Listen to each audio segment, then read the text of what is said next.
Iran తీవ్ర ఆర్థిక సంక్షోభంలో కూరుకుపోయింది. ఆ దేశ కరెన్సీ రియాల్ విలువ దారుణంగా పతనమై చరిత్రలోనే అత్యంత కనిష్ట స్థాయికి చేరుకుంది. ఒక్క అమెరికన్ డాలర్తో ఇరాన్ రియాల్ మారకం విలువ ఏకంగా 12 లక్షల రియాల్స్కు పడిపోయింది. ఇరాన్ అణు కార్యక్రమంపై అమెరికా, పశ్చిమ దేశాల ఆంక్షల ప్రభావం ఆ దేశ ఆర్థిక వ్యవస్థపై తీవ్రంగా పడింది. దీంతో దేశంలో ఆహార పదార్థాల ధరలు ఆకాశాన్నంటి సామాన్యుల రోజువారీ జీవనం గగనమైపోతోన్న పరిస్థితి. అంతేకాదు ఇరాన్ ఆర్థిక వ్యవస్థ ఎప్పుడూ చూడని విధంగా కుంగిపోతోంది. దేశ కరెన్సీ రియాల్ విలువ క్షణకాలంలోనే బోల్తా పడింది. అణు కార్యక్రమంపై వచ్చిన నిషేధాలతో ఇరాన్ కరెన్సీ విలువ బలహీన పడుతూ వస్తోంది.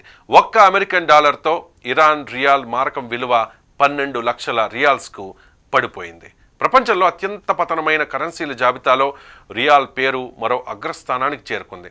కరెన్సీ విలువ ఇంత దారుణంగా పడిపోవడంతో దేశంలో ద్రవ్యోల్బణం విపరీతంగా పెరిగిపోయింది. రోజువారీగా మార్కెట్ రేట్లు పెరుగుతోన్న వేగం ప్రజల్లో ఒక రకమైన భయాన్ని రేకెత్తిస్తోందని చెప్పొచ్చు. మాంసం, బియ్యం, నూనెలు, నిత్యావసర వస్తువులు పాత ధరలతో పోలిస్తే 3-4 రెట్లు పెరిగిపోయాయి. సామాన్యులు నిత్యావసరాలు కొనుగోలు చేయాలంటేనే చాలా కష్టపడాల్సిన పరిస్థితి ఏర్పడింది. ప్రాథమిక అవసరాలైన మందులు, ఇంధనం, పిల్లల పాలు కూడా ఇప్పుడు విలాసవంతమైన వస్తువుల్లో మారిపోయాయి. ఇరాన్ అణు కార్యక్రమం గత 20 ఏళ్లుగా పశ్చిమ దేశాల ఆంక్షలకు ప్రధాన కారణం అవుతూనే ఉంది. కానీ జూన్ నెలలో జరిగిన ఇజ్రాయెల్ దాడులతో పరిస్థితి మరింత విషమమైంది. ఇరాన్ రహస్య అణు కేంద్రాలపై లక్షిత దాడులు జరగడంతో దేశంలో అస్థిరత మరింత పెరిగింది. దీనికి బదులుగా ఇరాన్ చేసిన క్షిపణి దాడులు మిడిల్ ఈస్ట్లో ఉద్రిక్తతలను కొత్త స్థాయికి తీసుకెళ్లాయి. ఈ సమయంలోనే అమెరికా రంగంలోకి దిగింది.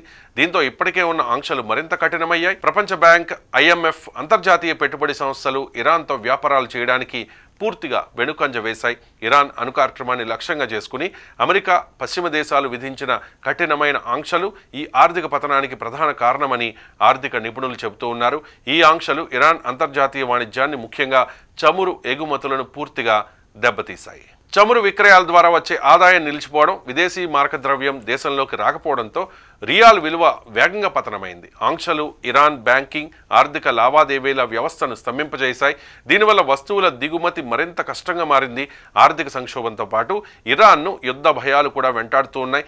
మళ్ళీ ఇజ్రాయెల్తో యుద్ధం రావచ్చన్న భయాందోళనలు ఇరాన్ ప్రజలను వెంటాడుతూ ఉన్నాయి. అయితే ఇలాంటి అస్థిరమైన భద్రతా వాతావరణం ఆర్థిక వ్యవస్థపై మరింత ప్రతికూల ప్రభావాన్ని చూపి పెట్టుబడులు తరలిపోవడానికి, కరెన్సీ పతనానికి దారితీసింది.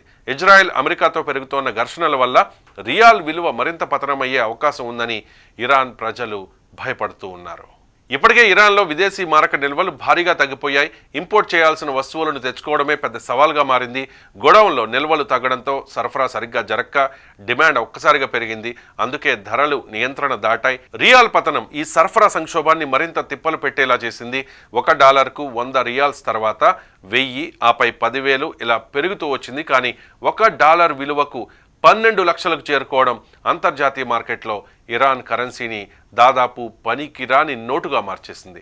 దీనికి ఫలితంగా దేశ ప్రజల్లో భయాందోళనలు విపరీతంగా పెరిగిపోతూ ఉన్నాయి. అంతేకాదు బ్యాంకులకు వెళ్ళి డబ్బు తీసుకోవాలంటే సమయానుకూలంగా ఇవ్వడం లేదన్న ఆరోపణలు ఉన్నాయి. తమ దగ్గర ఉన్న రియాల్స్ రేపటికి విలువ లేకుండా పోతాయేమోనని అక్కడి ప్రజలు ఆందోళన వ్యక్తం చేస్తూ ఉన్నారు. ఇజ్రాయెల్, ఇరాన్ మధ్య తాజా ఘర్షణలు, అమెరికా నౌకాదళం పర్షియన్ గల్ఫ్ వైపునకు దూసుకురావడం, సిరియా, లెబనాన్ ప్రాంతాల్లో పెరుగుతోన్న ఉద్రిక్తతలు ఇవన్నీ ఇరాన్ ప్రజల్లో మళ్ళీ యుద్ధమేనా అన్న భయాన్ని పెంచుతూ ఉన్నాయి. యుద్ధం అవకాశం ఉంటే కరెన్సీ విలువ మరింత కూలిపోతుందని ఆర్థికవేత్తలు హెచ్చరిస్తూ ఉన్నారు, అంచనా వేస్తూ ఉన్నారు. దీంతో ప్రజలు మరింత గందరగోళానికి గురవుతూ ఉన్నారు. ఇదిలా ఉంటే ఇరాన్ ప్రభుత్వం మాత్రం పరిస్థితి నియంత్రణలోనే ఉందని ప్రకటిస్తోంది. కానీ కరెన్సీ పతనం, ధరల పెరుగుదల, అంతర్జాతీయ ఒత్తిళ్ల మధ్య ఇరాన్ ఎన్నడూ లేని ఆర్థిక అగాధంలోకి దూసుకుపోతోందని నిపుణులు ఆందోళన వ్యక్తం చేస్తున్నారు.